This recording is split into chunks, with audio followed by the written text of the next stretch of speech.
Hey everyone and welcome back to Retro Legends. In the big list of fighting games that were super popular back in the Neo Geo days, The Last Blade holds a really special place. This game, made by SNK and released in 1997, really stood out. Even with big games like King of Fighters and Samurai Shodown around, it was special because of its unique style, gameplay that had a lot to it, and art that looked like Japan from the Meiji time. But The Last Blade is way more than just a fighting game. It's like a love letter to Japanese culture, to the idea of duels and the beautiful, almost sad way it looks at death. Let's get started.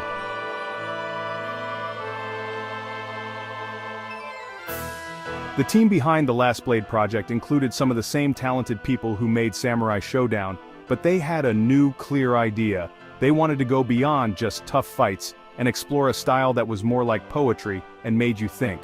Their goal was clear right from the beginning, to make a fighting game that was not only good with technology, but also one that could show feelings, beauty, and a little bit of sadness in every picture of the game.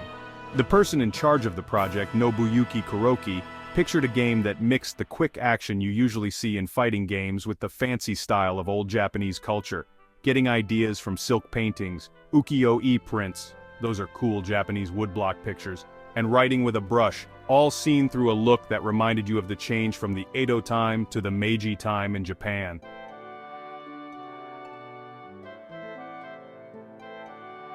One of the really tough parts was making super detailed sprites and animations using the Neo Geo hardware. By 1997, that system was starting to get pretty old. But even with those limits, the team pushed the system as far as it could go. They made movements that were smooth, like martial arts dances, with really cool poses. The animations showed off the power and grace of every single hit. The art style really focused on using colors carefully. They used neat parallax effects that made everything feel more alive, and animated backgrounds packed with tiny details. All this together made the game feel like it had a lot of space and depth, which you didn't see much in fighting games back then. So, what they made was a game that mixed cool moves with real beauty. Every fight looked like a big, dramatic dance, almost like something you'd see in a Japanese stage show.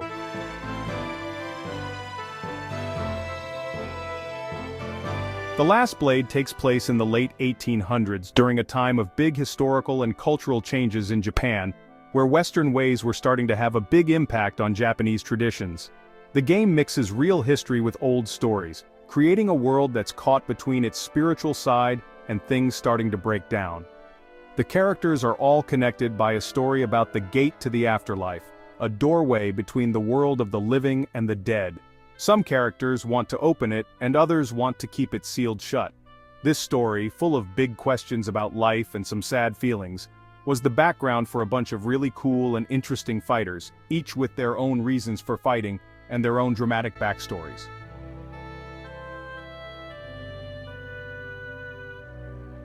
The Last Blade's gameplay was a real high point for fighting games in the 90s, mixing the cool tech stuff from SNK games with some new ideas that made it really stand out from other games.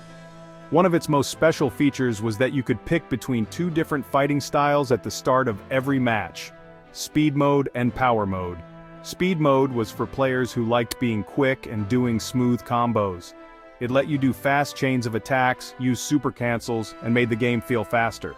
On the other hand, Power Mode made you move slower, but made your hits super strong, letting you use powerful special moves and a special super move that could totally turn a fight around in just a few seconds. This choice wasn't just for looks. It really changed your strategy, how you used the space on screen, and how you thought about the match. Really good players could switch things up on their opponent by changing styles between matches, making you want to play the game over and over again. Other cool moves made the game even deeper, like repels, which were like timed blocks that let you push away an enemy's attack and gave you a chance to hit back. Super cancels, which let you stop one attack to chain it into a stronger one. And counter moves, that you could only do if your timing was perfect. These features turned every fight into an exciting duel, almost like a smart dance where reading your opponent, timing and staying calm were super important. It wasn't just about mashing buttons fast, but about understanding the other player, guessing their moves, and punishing every mistake. At a time when many fighting games were all about looking flashy or being super complicated, The Last Blade found a really nice balance, mixing style, smarts, and deep gameplay in a really cool and smooth way.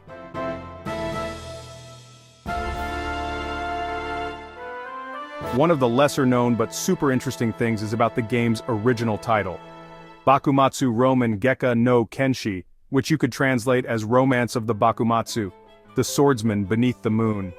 This cool title really showed the game's poetic, sad, and very Japanese soul. It was set during a really wild time of change between old-timey Japan and modern times in 19th century Japan. But when they released it in the West, SNK decided to make it much simpler and called it The Last Blade. Even though it was easier to understand and catchier for everyone around the world, the new title lost some of the special historical and poetic feeling that the original one wanted to share. Changing the game for other countries didn't stop with the title. Some characters were changed in what they said, their backstories, and even how they looked, so they would be easier to understand and more accepted by people who weren't Japanese. Lots of lines of text were cut or rewritten, often losing some of the deeper and more thoughtful little stories. This happened with, for example, Moriya's deep thoughts about life, or the relationship between Shigen and his daughter, which were much more complicated in the original game. There's also a cool and important little story about the character Kaid, who is one of the main heroes. The way he changes during a fight, from a calm and quiet young swordsman to a warrior with electric powers, kind of like a demon, came straight from Dragon Ball Z, especially the Super Saiyan change. The game makers wanted to show the idea of a hidden power that only comes out when things get really tough. This idea fit well with the game's bigger story, which was all about inner struggles and fates you can't escape.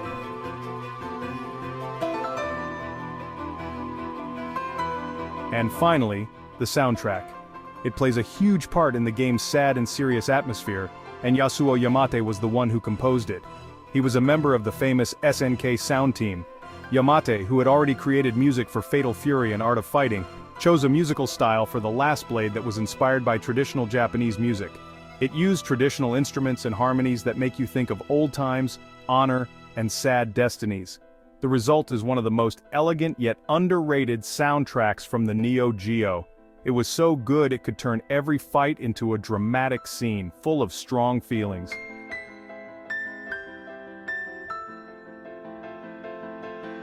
The success of The Last Blade pushed SNK to make a sequel right away, The Last Blade 2, released in 1998, just 1 year after the first game. This sequel really played up the drama, the story, and the sad feeling, taking things in an even darker and more grown-up way. If the first game was a really nice look at fate and inner struggles, the second one got into themes like death, sacrifice, and redemption, with a deeper story and characters who were really troubled. They added new ways to play, like being able to parry in the air, or the X mode that mixed the speed and power modes, showed a smart change to the fighting system.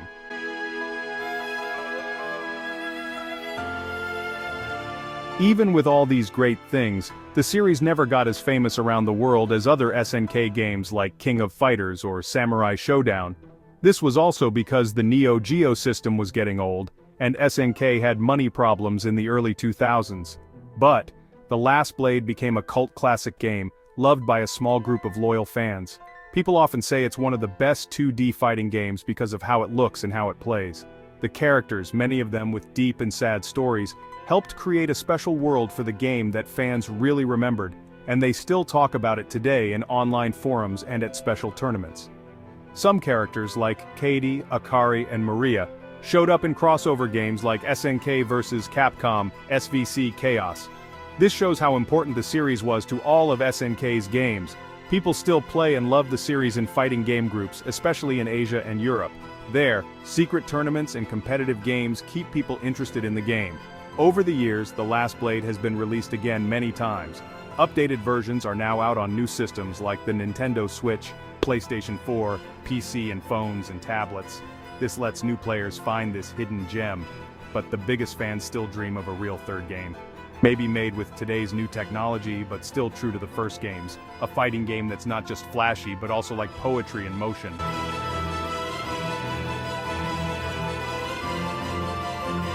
The Last Blade isn't just a fighting game, but it's like interactive art that's more than just about how you play it. It has a really unique style, and it mixes cool visuals, a deep story, and smooth gameplay all together. This makes for an experience that's exciting, makes you think, and is hard to forget. You can really see the old Japanese culture in it, like haiku poems and sumi-e ink paintings. It's in every part of the game, from the places you see to the menus, from the music to how the characters are designed, giving the last blade a special feel that really makes you think and is almost calming. It's not just about showing off cool graphics or fighting moves, it's about thinking about time passing, about death, honor, and new beginnings. At a time when many games are super fast and you get instant action, the gentle way and the care the last blade uses to tell its story, even in the quiet moments between hits, still feels pretty groundbreaking today. It's a game that people should not only find again, but also look at closely, learn about, and celebrate, especially now that caring about art and deep ideas are finally becoming important again in today's video games.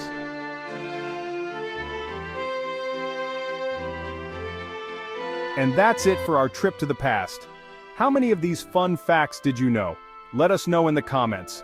Don't forget to leave a like, subscribe to the channel, and hit the notification bell for more trips into the world of retro gaming.